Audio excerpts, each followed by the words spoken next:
اعوذ باللہ من الشیطان الرجیم بسم اللہ الرحمن الرحیم اللہم صلی علی سیدنا و مولانا محمد وعلی آل سیدنا و مولانا محمد وبارک وسلم۔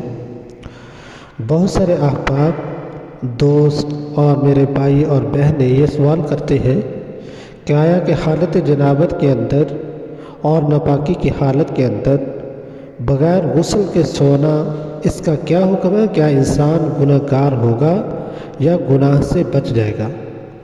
تو مسئلہ اچھے طریقے سے ذہن نشین کر لیجئے کہ ناپاکی کی حالت کے اندر سونا جائز ہے۔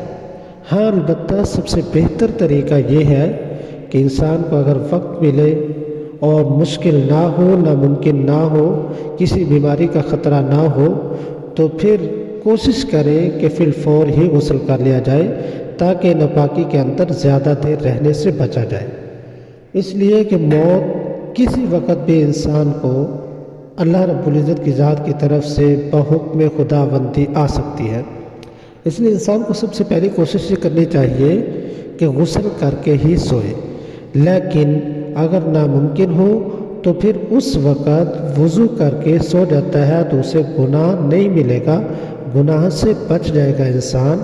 اس لیے کہ وضو کرنا یہ سنت عمل ہے، تو انسان اپنے اعضاء کو دھو کر، ناپاکی کی جگہ کو دھو کر، صاف ہو کر اس کے بعد وضو کرے اور سو جائے، اور صبح جیسے ہی جاگے اٹھ کر سب سے پہلا کام غسل کرے۔